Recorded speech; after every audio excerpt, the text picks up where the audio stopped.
ఇప్పుడు కేసీఆర్ గారు ప్రభుత్వం ఉన్నప్పుడు రోజు ఇదే మాట్లాడుతుండేవాడు. ఏమని? కేంద్ర ప్రభుత్వం నిధులు ఇస్తలేదు, కేంద్ర ప్రభుత్వం సహకరిస్తలేదు, కేంద్ర ప్రభుత్వం ఇట్లా చేస్తలేదు, అట్లా చేస్తలేదు అని ప్రతిరోజు ఈ విధంగా నేను మెడలు ఉంచుతా, కాళ్ళు ఉంచుతా, ఇట్లా ఉంచుతా, అట్లా ఉంచుతా అని ఈ మాటలు చెప్పి చెప్పి ఇప్పుడు ఫామ్ హౌస్ కు పరిమితం అయిపోయిండు.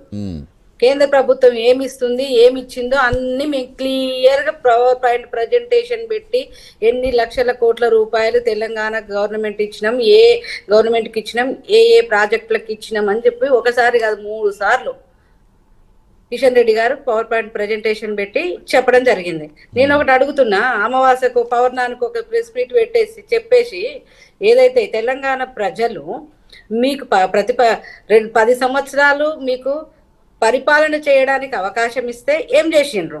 మొత్తం తెలంగాణను అప్పులమయం చేసి అన్ని స్కాములు చేసి ప్రతి దాంట్లో కుంభకోణాలు చేసి ఇవాళ అక్కడ పరిమితమైనరు. తర్వాత జరిగిన ఎలక్షన్లలో అంతో ఇంతో గౌరవంతోని మీకు ఒక ప్రతిపక్ష పాత్ర కట్టబెట్టారు. మీరు ఒక ప్రతిపక్ష నాయకుడిగా ఉండి ఏనాడు కనీసం అంటే కనీసం ఒక్క రోజు వచ్చి పార్లమెంట్లో అసెంబ్లీలో కూర్చొని ఒక ప్రతిపక్ష పాత్ర పోషించకుండా, ఈ రాష్ట్ర ప్రభుత్వాన్ని ప్రశ్నించకుండా ఎక్కడో ఫామ్ హౌస్ లో కూర్చొని మీ ఉనికిని కాపాడుకోవడం కోసం అప్పుడో ఇప్పుడో సెంటిమెంట్ మాటలు చెప్పి, సెంటిమెంట్ విషయాలు చెప్పి నేనున్నాను అని చెప్పి ఏందండి ఇది? ఎంతసేపు కేంద్ర ప్రభుత్వం 8 మంది ఇన్ని రోజులు ఏం చేసిండ్రు? మరి 10 ఏళ్ల నుంచి ఏం చేసిండ్రు? ఈ వాటర్ ప్రాజెక్టులు మీకు కనపడలేదా? మరి కాళేశ్వరం అంత గొప్పగా 1,00,000 కోట్లు పెట్టి కట్టిందిగా, మరి ఎందుకు కూల్చిరు? ఎందుకు కూలిపోయింది? అన్ని ఏళ్ళు మీ కళ్ళనే చూపిస్తున్నాయి కదా. నీ బిడ్డనే ప్రశ్నిస్తుంది కదా, నీ అల్లుడు దోషి అని, నీ ఇంకో కొడుకు కుమారుడు దోషి అని ఏళ్ళు పెట్టి చూపిస్తుంది కదా. మరి నీ కూతురికే సమాధానం చెప్పండి. మీరు కేంద్ర ప్రభుత్వాన్ని ప్రశ్నించే ముందు మీరు మీ వాటికి సమాధానాలు చెప్పండి మొదలు. ఈ ప్రజలు, ఈ తెలంగాణ ప్రజలు మిమ్మల్ని ప్రతిపక్ష నాయకుడిగా ఎన్నుకుంటే మీరు ఏ ప్రతిపక్ష పాత్ర పోషిస్తున్నారో చెప్పండి. నీటి కేటాయింపులు ఏ విధంగా ఇవ్వాలో అన్ని కేంద్ర ప్రభుత్వం ఇస్తుంది. కేంద్ర ప్రభుత్వం ఏ రాష్ట్ర ప్రభుత్వానైనా ఒకేలాగా చూస్తుంది. మీలాగా పోయి మెప్పుల కోసం పోయి, గొప్పల కోసం పోయి, మేము ఆంధ్రాకు పోయి రొయ్యల పులుసు తిని, రోజమ్మ రొయ్యల పులుసు తిని వాళ్ళకు నీటి కేటాయింపులు చేసి రాలే, నీళ్ళు వదిలిపెట్టి రాలే, నీళ్ళు వదిలిపెట్టమని చెప్పలే. ఒక ముఖ్యమంత్రిగా మీరేం చేసిండ్రో ప్రతి ఒక్క విషయము ప్రజలందరికీ తెలుసు. ఇవాళ అందుకే మిమ్మల్ని ఇంట్లో కూర్చోబెట్టిండ్రు. ఇవాళ కేంద్ర ప్రభుత్వంలో 8 మంది ఎంపీలు ఉన్నా మన రాష్ట్రానికి ఏం కావాలో అవి తెస్తున్నారు, అవి ఇస్తున్నారు. అందుకే మమ్మల్ని ఎన్నుకుంటున్నారు. ఇవాళ 8 మందిని ఊరికే ఎన్నుకోలే, మన 3 ఎమ్మెల్సీలను ఊరికే ఎన్నుకోలేదు. అంటే సునీత గారు, ఇక్కడ లోకల్ గా కాంగ్రెస్ ప్రభుత్వాన్ని ఎదుర్కోవడంతో పాటుగా కేంద్రంలో మిమ్మల్ని కూడా ఎదుర్కోవాలి అంటే సార్ ఇలా వాళ్ళ కూతురే అడుగుతున్నది ఏమని? టెలిఫోన్, నా భర్త టెలిఫోన్, అల్లుడి టెలిఫోన్ కూడా ఎట్లా ట్యాపింగ్ చేసినాము అంటే, మరి ఎవరు ట్యాపింగ్ చేసినట్టు? ఆయన ఎవరికి అల్లుడు అయినట్టు? ఆయన ఎవరికి చెప్పండి? కవిత భర్త ఎవరికి అల్లుడు? ఏళ్ళు పెట్టి చూపిస్తుంది కదా ఆమె, నువ్వు టెలిఫోన్ ట్యాపింగ్ చేస్తున్నావా అని. ఇవాళ అన్ని కుంభకోణాలను మిమ్మల్ని ప్రశ్నిస్తుంది కదా. మీరు దోసుక తినే చెప్తుంది కదా తను. ఉద్యమం పేరు చెప్పి మీరు దోసుకున్నారు, ఉద్యమం పేరు చెప్పి మీరు ఇది చేసిండని ప్రశ్నిస్తుంది.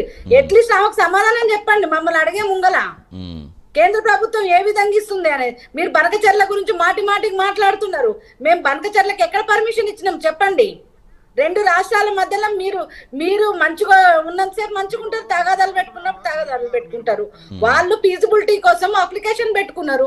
ఫీజిబిలిటీ మేము పరిశీలిస్తామని కేంద్ర ప్రభుత్వం చెప్పింది. మేము ఆంధ్రప్రదేశ్ పర్మిషన్లు ఇవ్వలే, మీకు కూడా ఇవ్వలేదు. ఇది పరివాహక ప్రాంతం ఏదైతే 4 రాష్ట్రాల సరిహద్దులతో ఉన్నది కాబట్టి 4 రాష్ట్రాల ముఖ్యమంత్రులతోని, 4 రాష్ట్రాల ఏదైతే ఇంజనీర్లతో కూర్చొని చర్చిస్తారు. దీని ఫీజిబిలిటీ ఏముంది, ఎంత ఉంది, ఎంతవరకు అసలు గోదావరి నికర జలాలు ఏంది, ఏ జలాలు ఎవరికి, ఏ రాష్ట్రానికి ఎంత కేటాయింపులు జరగాలి చర్చల స్థానంలోనే ఉన్నది. అందరికి తెలిసిన విషయమే. మీరు central minister, irrigation minister CR Patil దగ్గర కూడా మా కిషన్ రెడ్డితో సహా పోయి కూర్చొని మాట్లాడారు. ఏ విధంగా తెలంగాణకు మాకు అన్యాయం జరగకూడదు, మీరు ఇది అందరితో కూర్చోబెట్టి అందరికి ఆమోదయోగ్యంగా ఈ నీటి కేటాయింపులు జరగాలని చెప్పారు. మీలాగా 1,00,000 కోట్లను పెట్టేసి 1,00,000 కోట్ల ప్రాజెక్ట్ అని చెప్పేసి కూలిపోయే ప్రాజెక్టును కట్టేసి కుంభకోణాలలో ముంచేసి ఇవాళ సిబిఐ కేసులు ఏసీబీ కేసులు